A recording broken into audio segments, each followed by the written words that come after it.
seguimiento a la visita del secretario de Educación de los Estados Unidos que llega el domingo, y nosotros estamos preparando aquí diferentes análisis para conocer un poco lo que se puede lograr con esta visita. Por ejemplo, veamos algunas preguntas que son fundamentales para la llegada del secretario de Educación. ¿Cuáles son los logros del Departamento de Educación? ¿Cuáles son los logros del Departamento de Educación durante los últimos años? No sé si allá en su casa usted puede hacer una lista. Nosotros vamos a tratar de hacer una hoy aquí, antes de que llegue el secretario. Otra pregunta importante: ¿en qué se ha gastado el dinero que se le ha asignado al Departamento de Educación? Porque obviamente la obra no se ve. Es una pregunta fundamental que si yo fuera el secretario haría, pero vamos a suponer que la vamos a hacer nosotros aquí primero antes de que llegue el secretario para conocer la contestación. Dinero no puede ser la excusa consistente porque mire, esta gráfica yo se la presenté la semana pasada. Recuerde que el presupuesto de educación en el 2000 era 1.400 millones de dólares.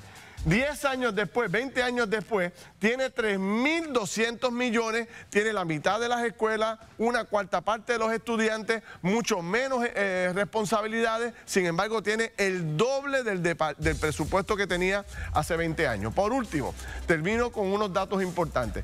¿Qué tiene el departamento hoy en sus manos para operar y resolver los problemas de infraestructura?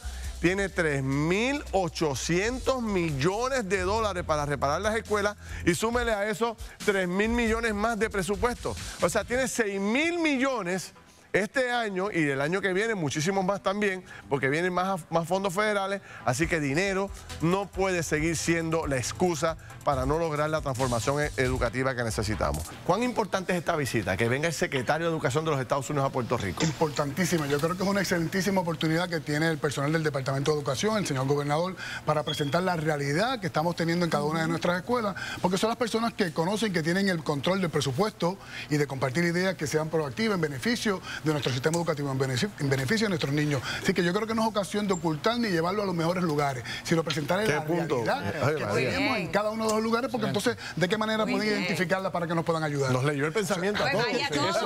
A todos nos leyó el pensamiento. Pero me quitó lo que yo iba a decir. No, tengo 100 preguntas. Es una manera de pensar que obvia, ¿no? Yo siempre recuerdo cuando estuve como secretario de Educación, llevamos al señor gobernador a una escuela en Caguas, y allí ustedes en los medios noticiosos le dieron palos al señor gobernador porque lo llevamos a una escuela, las condiciones de la escuela no eran las mejores. Es que precisamente en ese momento estábamos visitando las escuelas que entendíamos que el gobernador conociera y que yo conociera de primera mano para poder satisfacer las necesidades. Antes de pasar con que las distinguidas damas que están aquí, Rafael Román tuvo una experiencia reciente, porque cuando él era secretario de Educación, vino el secretario de Educación de los Estados Unidos a visitar a Puerto Rico y usted lo recibió, ¿correcto? Conmigo también.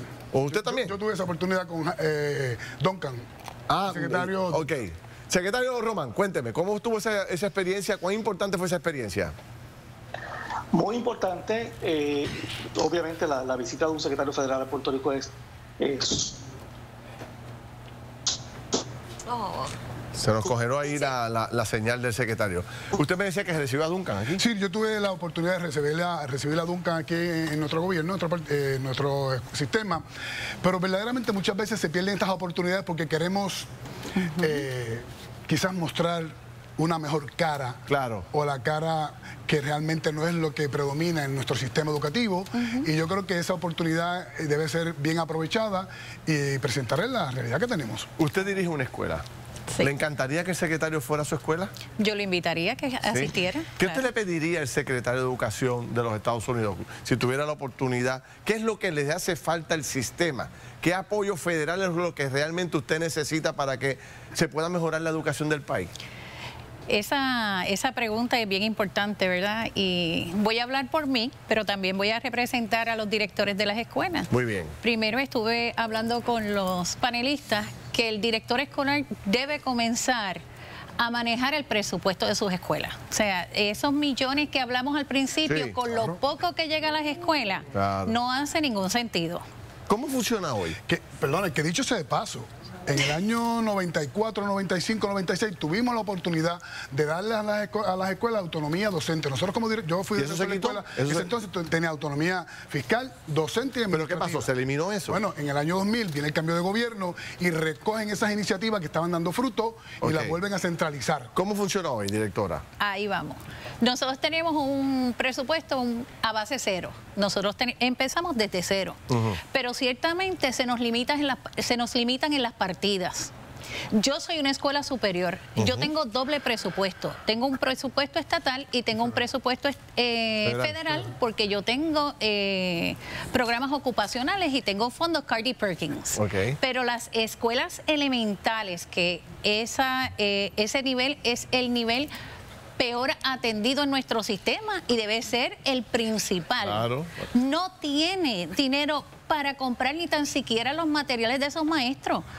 Reciben, porque verdad, yo hablo con mis compañeros y siempre estoy tratando de ayudarles, no más de $10,000 para un año escolar. ¿Para qué? ¿Para qué? ¿Para qué? ¿Para qué? ¿Para materiales? Para materiales. Wow. Claro. Yo le quisiera preguntar, no hemos hablado, ¿verdad?, con usted, la doctora Carmen Zoraida Claudio, presidenta del Colegio Tomás Alva Edison. Yo le pregunto, justamente siguiendo aquí las interrogantes, ¿qué cara le está dando el sistema de educación a ese director que nos va a visitar? Secretario. Secretario. En el caso mío en particular, yo tocaría un tema que no se toca mucho. El secretario debe conocer cuál es el modelo educativo puertorriqueño. ¿Qué papel juegan el sector educativo privado? La gran diversidad que tiene. El hecho de que no podemos indicar que las escuelas son todas iguales, cada una tiene sus necesidades y a quiénes las escuelas sirven. Las escuelas sirven mayoritariamente al padre y madre trabajador de ingresos bajos y medianos, que no se va a la escuela pública por distintas razones y que esos estudiantes tienen las mismas razones. Y yo le diría, señor secretario, ¿cómo están administrados y distribuidos los fondos federales que van a esos niños por virtud de que sea a través del Departamento de Educación, que es la agencia local? Por lo tanto, olvidamos que hay muchos millones de dólares aguantados en el departamento y que no van esos niños. En el área de los millones de dólares, aunque tengo una pregunta quizás más medular, es importante porque el problema del Departamento de Educación por muchos años es que ese presupuesto del cual hemos hablado aquí, que es el doble del presupuesto, más del 80% del presupuesto se va en nómina. Y entonces ahí ¿Todavía sigue siendo así? Esa es la pregunta. Sí, eso es una realidad. Pero volviendo, y quiero añadir lo que dice aquí la colega, más allá de que el señor secretario de Estados Unidos conozca cuál es el modelo que nosotros podamos tener aquí, ya sea público, privado o mixto, combinado, que sepa cuáles son las iniciativas que están dando resultados, se continúen apoyando económicamente y cuáles no, y darle flexibilidad al sistema para el uso de esos fondos. Hay unas necesidades, pero el dinero que está disponible es para esto. La necesidad es esta. ¿Qué podemos hacer? Pero mire, aquí todos nos rompemos la cabeza al ver que esto no funciona. Decía Margarita, la cara. ¿Cuál es la cara, verdad, que nosotros tenemos de la educación? Aquí se acaban de colgar 24,000 estudiantes en la escuela pública. No hay un plan de regreso escolar que yo no conozco cuál es el plan. A lo mejor usted lo sabe a la perfección. ¿Usted lo sabe? No, nosotros si usted no lo sabe, que es la directora de la escuela, imagínate. Pero nada, yo no he terminado, perdóneme, secretario. Mire, todavía para el área sur, allá no hay un plan concreto todavía que cómo vamos a arrancar. O sea, y no vemos cómo vamos a salir de este hoyo tan grande que estamos en la educación del país. Pero, ¿cómo lo hace la privada? ¿Por qué la privada lo logra y la pública no? Ok, no voy a hablar por la pública, voy a hablar por la privada. Ajá. La privada tiene unos fondos limitados. Los ingresos de las privadas surgen ¿de qué? De los padres. Y eso es lo que tienen. Ingreso menos gastos igual a cero. Quiere decir entonces que la escuela privada tiene que optimizar los fondos que tienen en virtud de la educación. Por otro lado, la escuela privada responde a los padres y los padres exigen y tiene unas métricas y el padre determina, somos de libre empresa, si no me gusta la escuela. Me voy para otra. Sí, pero Y entonces, los padres también demuestran mayor compromiso con el proceso educativo de sus hijos. Correcto. Los padres también Porque tienen... le cuesta. Pero eso Claro, sí. hay un elemento bien importante en la educación pública también, un sector, el sector, los estudiantes de bajo nivel de pobreza, vemos la correlación que hay también con el proceso. Pero lo que pasa es que, ¿verdad? Eso es una realidad, pero hay que bregar con ella. Yo lo que a mí me preocupa muchísimo es lo que usted acaba de decir. Claro. Una escuela puede tener $10,000 para el año. Es decir, la conclusión entonces es que definitivamente el sistema público tiene que descentralizarse. Definitivamente. Mira, no sé mis compañeros panelistas, pero yo soy producto de la educación pública. He trabajado toda mi vida, llevo 29 años trabajando en el sistema público y mis hijas van al sistema público. O sea, yo he tenido la oportunidad de ser estudiante, maestro, director y padre. Pero se necesita que el sistema le deje chavos de manera individual. No solamente eso. Yo pienso que nosotros hemos perdido una tremenda oportunidad con esta situación de la pandemia y los terremotos y pudimos haber renovado un sistema que está en decadencia. Ahí es que voy, porque más allá de lo que ha dicho Ferdinand, ¿verdad? Yo soy un optimista a ultranza, pero tampoco podemos tapar el cielo con la mano. O sea, este es un sistema que tuvo más de 700.000 estudiantes y ahora tiene menos de 300.000. Este es un sistema que tiene problemas en matrícula, en retención y en tasa de graduación. Exacto. Entonces, un poco la pregunta, ¿estamos listos para que el secretario de Educación Federal le pregunte al secretario interino, porque es interino, que eso es otro asunto también, esa es otra, ¿cuál es el plan de ustedes para atender esta realidad descendente Yo quisiera en escuchar calidad esa y en pregunta. cantidad? Yo ruego porque esa pregunta el secretario la haga. Eso. De verdad. Y quiero escuchar la contestación, Víctor. Por eso. Todo el país quiere escuchar esa contestación, profesores. Esto es un problema que hay que verlo en el macro. Esos estudiantes, esa fuga de estudiantes de la escuela pública no se está yendo a la escuela privada. Esto es un problema social grave.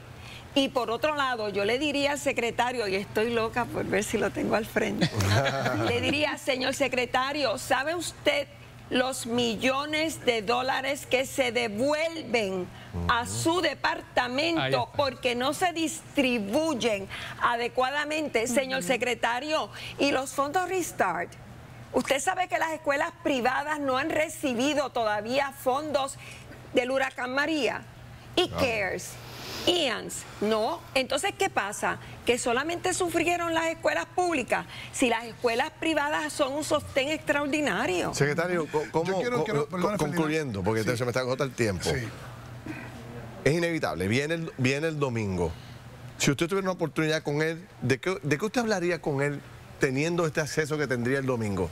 Definitivamente es una excelente oportunidad para presentarle los resultados reales que estamos teniendo en nuestro sistema. Los reales. Los reales.